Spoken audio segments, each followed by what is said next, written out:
Pour maintenant, il est temps d'entrer dans la fosse aux cerfs. Et juste pour récapituler, c'est essentiellement une fosse remplie de diarrhée. Tu as compris? Ou diarrhée. Diarrhée. Vous pouvez utiliser cela si vous voulez. Dirty Jobs se trouve être l'une des plus grandes et controversées séries télévisées jamais réalisées.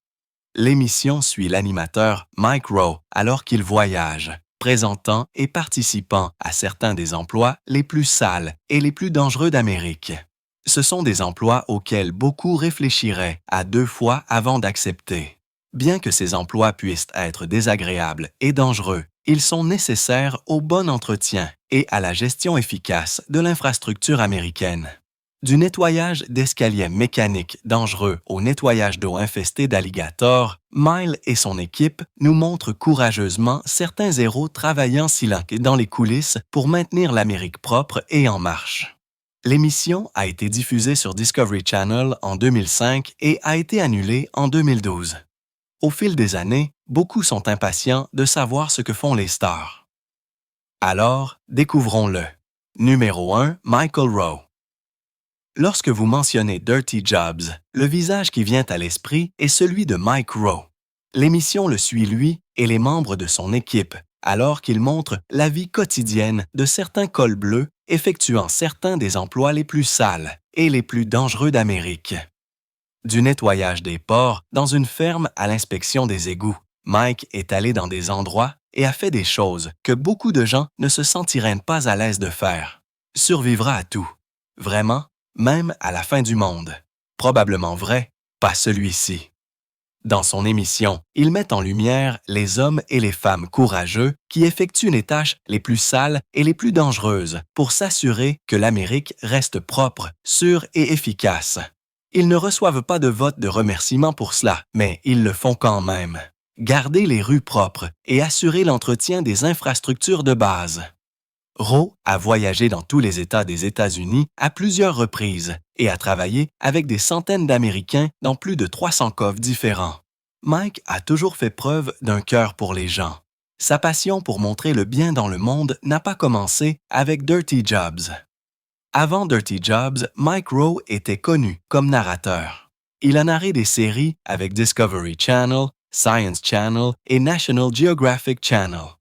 La série comprend des émissions populaires telles que Deadliest Catch, How the Universe Works et Shark Week. FR. Donc, si vous voyez un requin manger du saumon sur National Geographic Channel, c'est probablement Mike Rowe qui vous en a parlé. Il est également apparu dans des publicités pour des entreprises telles que Ford Motor Company. Sa présence dans l'émission Dirty Jobs a apporté certains des points de vue les plus non censurés de la réalité de ce que certaines personnes vivent pour s'assurer que l'Amérique reste sûre et propre. C'était drôle, dégoûtant, mais surtout réel. Son émission a prouvé que les choses que nous lui avons vu faire dans un seul épisode étaient le billet de quelqu'un pour son pain quotidien. Alors que les fans pensaient que les tâches étaient dégoûtantes et inconfortables, Mike a souligné qu'elles étaient tout aussi importantes que les emplois réguliers que les gens occupaient. Pouvez-vous même imaginer à quoi ressembleraient les rues de l'Amérique si les éboueurs ne se présentaient pas pendant une semaine? C'est dire l'importance de ces emplois. Dirty Jobs, qui a été diffusé sur Discovery Channel, a finalement pris fin. Elle a été diffusée de 2003 à 2012 et a compté un total de 10 saisons, diffusant 169 épisodes au total. 2 ans après l'arrêt de l'émission en 2014, Rowe a commencé une autre émission, Somebody's Got to Do It, qui a été initialement développée pour CNN. L'émission a cependant été annulée en 2018. Il a ensuite animé une série produite pour Facebook appelée Returning the Favor de 2017 à 2020. L'émission le suit alors qu'il recherche des personnes qui font de bonnes actions sans rien attendre en retour. Il continue ensuite à faire quelque chose de bien pour eux. L'émission révèle certains des outsiders de la société, ayant un impact sur les vies une personne à la fois. Rowe a décidé qu'il était juste que ces personnes reçoivent leurs fleurs pour leurs efforts pour aider l'humanité. En 2021, il a commencé une autre émission, Six Degrees. C'est de ça que je parle. L'émission relie des incidents aléatoires du passé à la technologie moderne, prouvant que tout est connecté. Il attribue l'émission à son père, qui a été professeur d'histoire pendant 30 ans. Il a également narré une nouvelle série intitulée How America Works, où il explore plus en profondeur l'infrastructure de l'Amérique et la technologie qui a construit l'une des plus grandes nations du monde. En 2020, pendant la COER, a eu l'idée folle de ramener un peu de Dirty Jobs. Il a donc réuni son ancienne équipe dans un camping-car et ils se sont aventurés dans un voyage à travers le pays.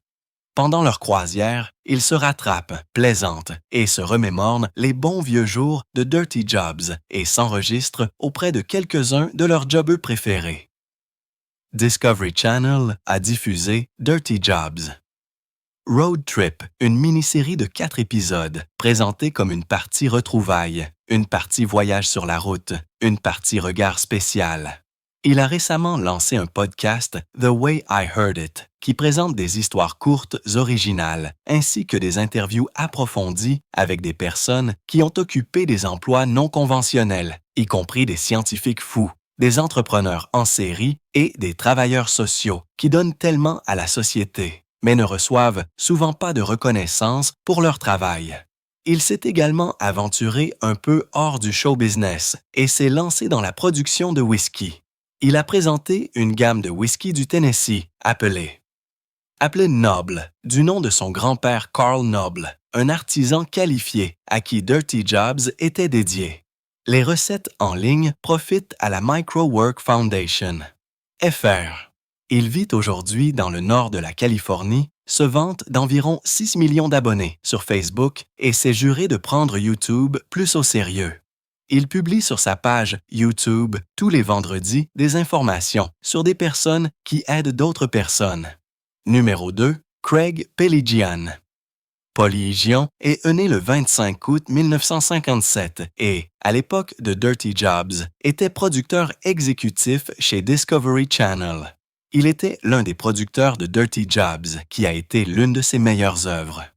Bellion est un producteur de télévision américain et le président et PDG de Pilgrim Films and Television. Le producteur exécutif primé aux Emmy Awards en 2004 a travaillé avec Dana White et Lorenzo Fertitta pour amener une émission de télé-réalité sur les arts martiaux mixtes, appelée The Ultimate Fighter, à la télévision. La série de télé-réalité suivait la vie de 16 combattants de l'UFC qui vivaient dans une maison et se battaient pour un contrat avec l'UFC, énormément parce que cela a vraiment aidé à lancer un sport qui était vraiment incompris au début. Sa contribution à Dirty Jobs était évidente, car il est même apparu dans certains épisodes de l'émission. Bien qu'il soit un producteur de premier plan, Peligian a montré qu'il n'avait pas peur du travail acharné et qu'il était tout aussi passionné par les émissions qu'il produisait. Il a montré aux gens qu'il était tout autant un fan de l'émission qu'eux. Son implication n'est pas passée inaperçue et beaucoup étaient ravis de voir quelqu'un au sommet être impliqué dans une série comme Dirty Job.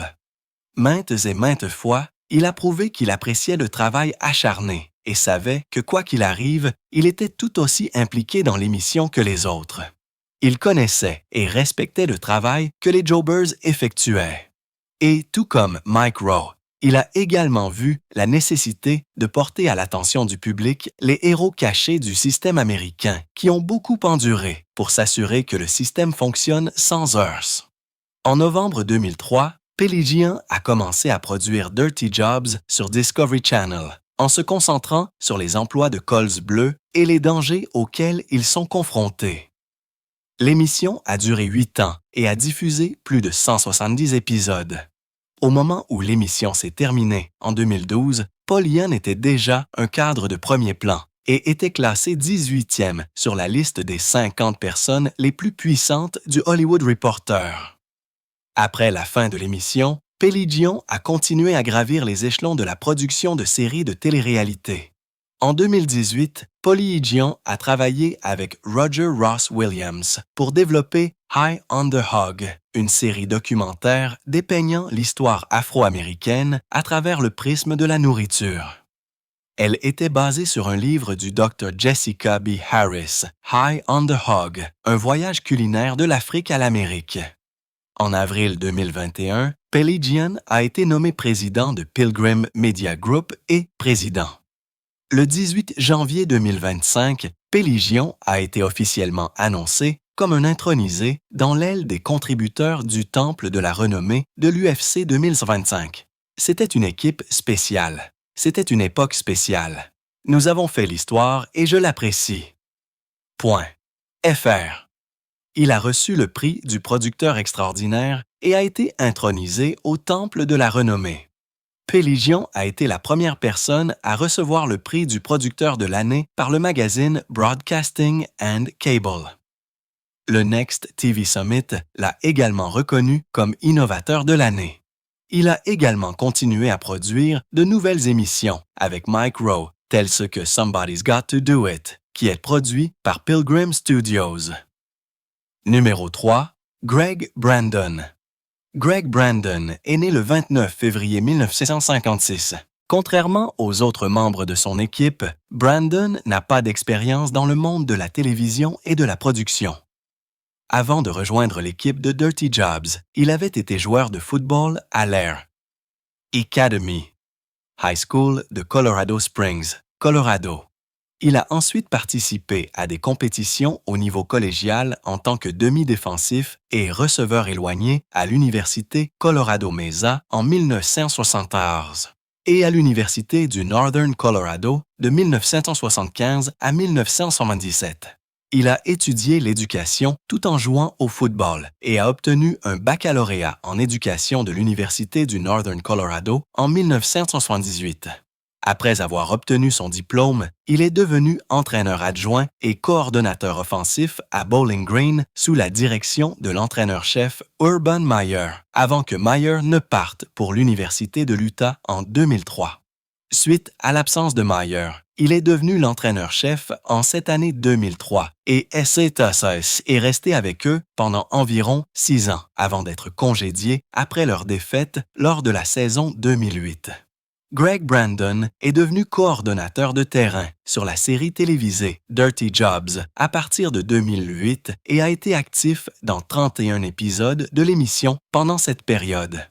Bien qu'il soit un passionné de football, il avait trouvé de l'intérêt pour ce que Mike Howe faisait et avait trouvé quelque chose d'excitant à être dans l'émission avec lui. Pour lui, les Dirty Jobs procuraient la même montée d'adrénaline que jouer au football. De plus, son travail de coordonnateur de terrain l'a aidé à mettre en pratique certaines de ses tactiques d'entraînement.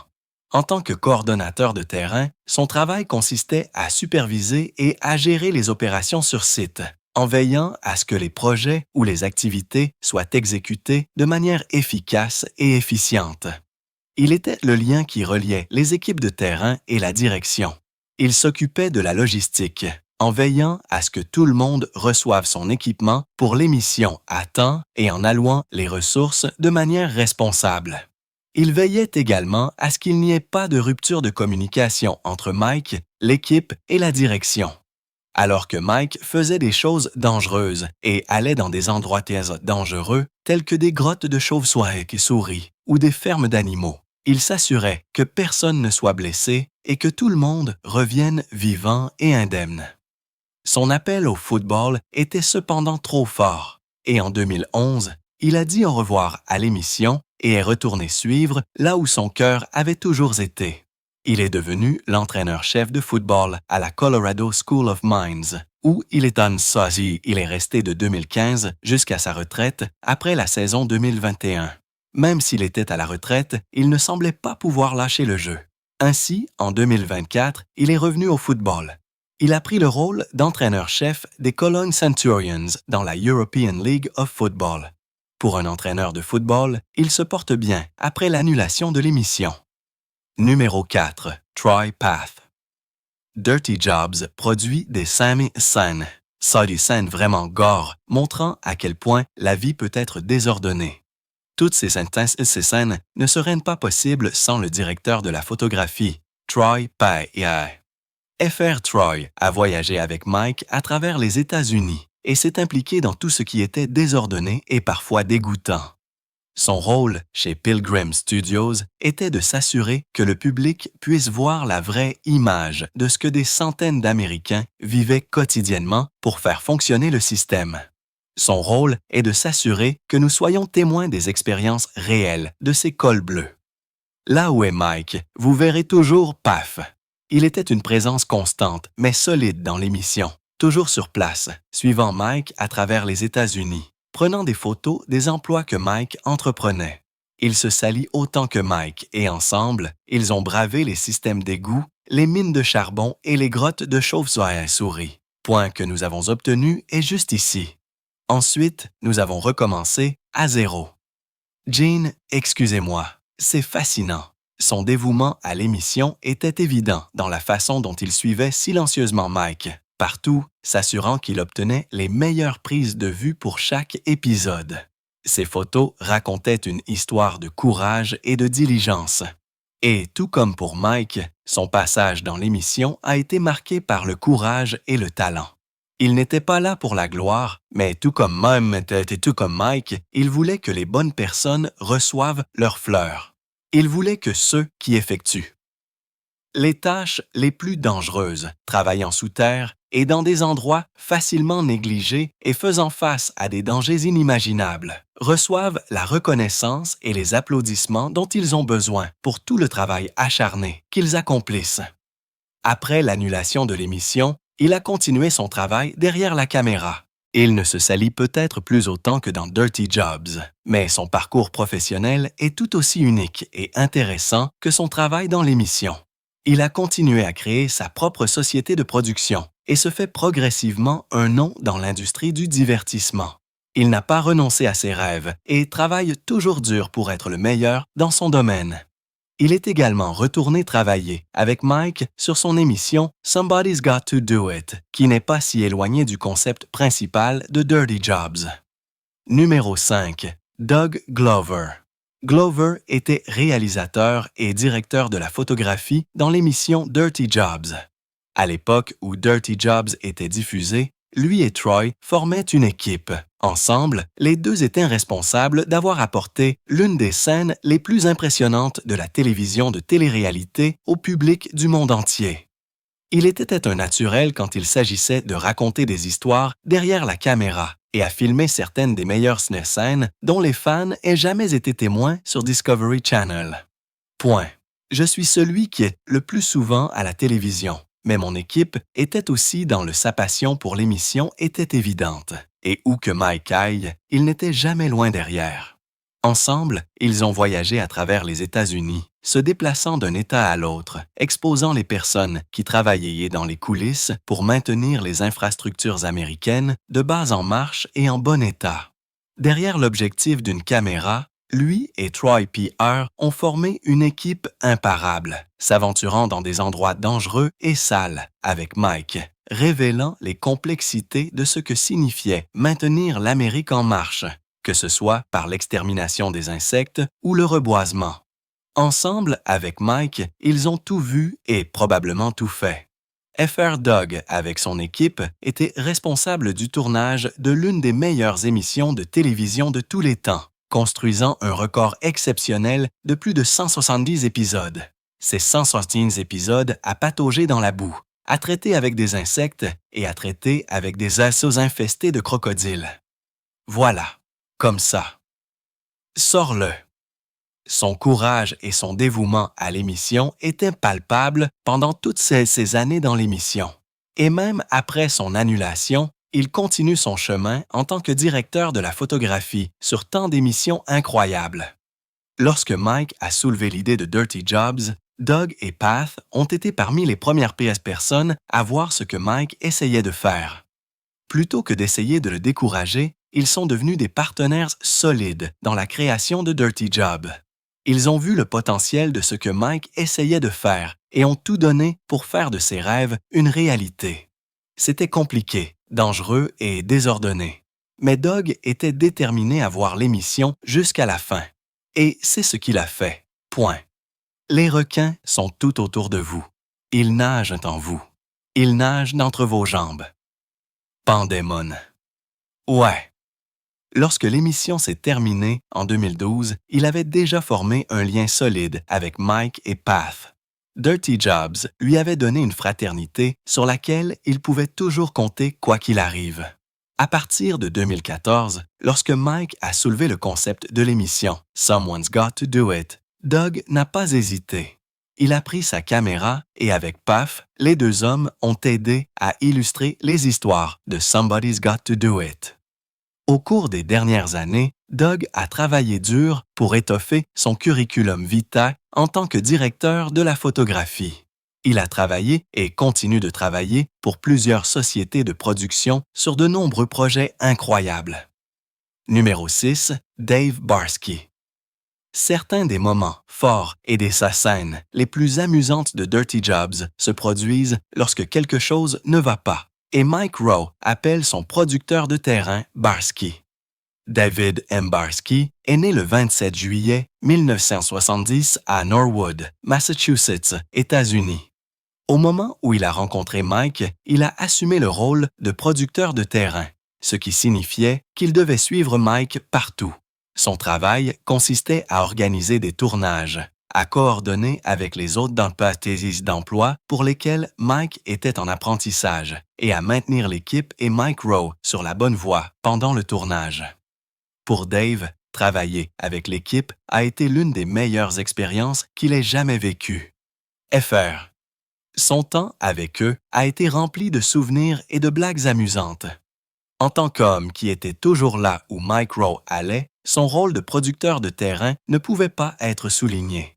Cependant, tout au long de l'émission, nous avons été témoins de la confiance que Mike et les autres membres de l'équipe lui accordent. Pour eux, tant qu'il était sur place, leur sécurité était garantie. Barsky s'est toujours assuré que tout le monde arrivait dans la même forme qu'il est venu. Avec lui, l'équipe pouvait respirer un peu plus facilement, sachant que tant qu'elle faisait ce que Rowe exigeait d'elle, elle allait bien.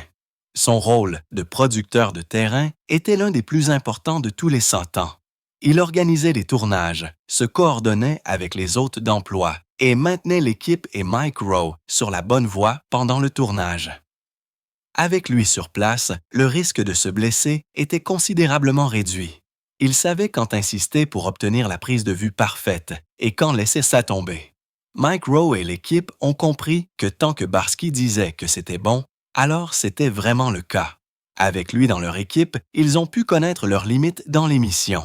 Barsky essaie de s'assurer que l'émission est aussi réelle que possible. Il s'est toujours assuré de donner le meilleur de lui-même à chaque épisode afin qu'il puisse capturer les meilleures scènes à la caméra. Au fil des ans, sur Dirty Jobs, il a également formé un solide lien d'amitié avec Mike Rowe et les autres membres de l'équipe. Point, vous vendez vraiment le fait maintenant que vous êtes sur ma page Facebook, mais êtes tellement captivé. C'était un lien si fort qu'il est resté même après l'annulation de l'émission. Il a pu produire plus d'émissions avec Mike Rowe, telles que Someone's Got to Do It, et était également là pour la réunion dans Dirty Jobs. Le groupe de Road Trip est de retour ensemble. Barsky Jones, Troy et Doug, et vous le faites dans l'émission. Il est devenu quelqu'un auquel les fans étaient habitués, car Barsky était toujours mentionné par Mike, ou entraîné dans le chaos des épisodes mémorables. La confiance de Mike en lui et sa reconnaissance de lui ont montré qu'il était fiable et digne de confiance. En ce qui concerne les situations dangereuses, il était un solutionneur de problèmes et un penseur rapide. Ses compétences étaient inestimables, surtout lorsqu'il s'agissait de Dirty Jobs. Après l'émission, il a continué à gravir les échelons de la télévision de télé-réalité. Il est maintenant producteur et directeur de production connu pour Dirty Jobs, Food Interrupted et Mail Call. Il a également travaillé sur d'autres séries Discovery comme Deadliest Catch et Ice Road Truckers. Sa passion pour la télévision de télé-réalité est celle que beaucoup ont applaudi au fil des ans et que d'autres espèrent imiter. Pour Mike Rowe, Barsky est un élément indispensable de son équipe de production. Tant qu'il a Barsky à bord, il sait qu'il est entre de bonnes mains. Fr numéro 7, Chris Jones. Alors que Mike et son équipe traînaient dans les égouts les usines et les fermes, révélant les rôles négligés dans la population active américaine, il avait une équipe stable avec lui qui s'assurait que le monde était témoin de ce que Mike vivait et appréciait les efforts des hommes et des femmes. Courageux qui vivaient ce que nous voyons à l'écran tous les jours. L'un des phénomènes les plus étranges qui ont attiré les fans vers Dirty Job n'était pas seulement les tâches que Mike Rowe entreprenait. C'étaient aussi les gens qu'il a inspirés à faire ses travaux. Alors qu'il partait en expédition, il nous faisait savoir qu'il n'était pas seul dans tout le processus, car il appelait constamment les membres de l'équipe derrière la caméra. L'une de ces personnes était Chris Jones. Chris a fait preuve d'une résilience tranquille que Mike et l'équipe avaient admirée et sur laquelle il s'était appuyé pendant des années. Il s'est assuré qu'alors que Mike et l'équipe révélaient le chaos dans les coulisses de l'infrastructure américaine, le monde entendrait ce chaos. Son rôle de fournir du son à Mike et à l'équipe ne devait pas être pris à la légère.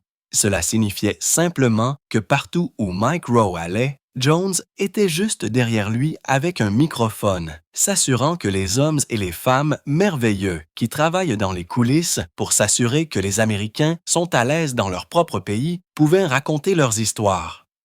Il y avait beaucoup de voix à entendre, comme Mike le prouverait au fil des ans dans l'émission, et Jones était l'homme qui s'assurait que les fans à la maison pouvaient les entendre.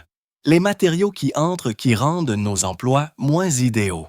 Vous savez ce que j'aime d'autre moins, c'est qu'il n'a jamais relâché ses efforts, mais a montré son engagement total envers l'émission et tout ce qu'elle représentait.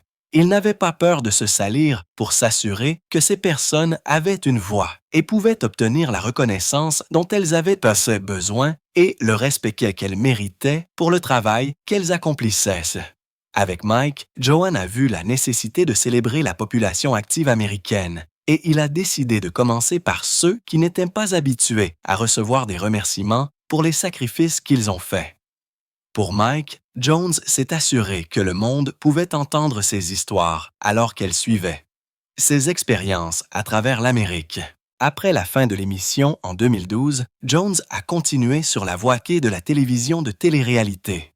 Here a rejoint ses anciens coéquipiers sur des programmes ultérieurs et était là pour la réunion Dirty Jobs Road Trip. Point. Chaque fois que vous êtes perforé par quelque chose, c'est presque toujours un mauvais signe. Le lien entre Jones, Mike Rowe et les autres membres de l'équipe a résisté à l'épreuve du temps. Avance rapide de 10 ans après l'annulation de l'émission Dirty Jobs, et ces personnes ont continué à rester en contact et à s'aider mutuellement dans divers projets, où qu'elles soient à soi. Leur relation est vraiment une fraternité qui a résisté à de nombreuses menaces extérieures. Ils ont peut-être été séparés sur le plan professionnel, mais leurs liens d'amitié, qu'ils ont tissés au fil des ans dans l'émission, ont perduré. Ils ont formé une relation étroite où chacun partage des objectifs similaires et peut voir la même image et travailler à faire de ses rêves une réalité. Numéro 8. John Klosterman. Bien qu'il ne soit pas membre de l'équipe, John est quelqu'un à qui Dirty Jobs a donné une voix à plusieurs reprises. Un jobber récurrent dans l'émission, Klosterman a montré qu'il n'avait pas peur du travail acharné. Cela ne le dérange pas de se salir pour faire son travail.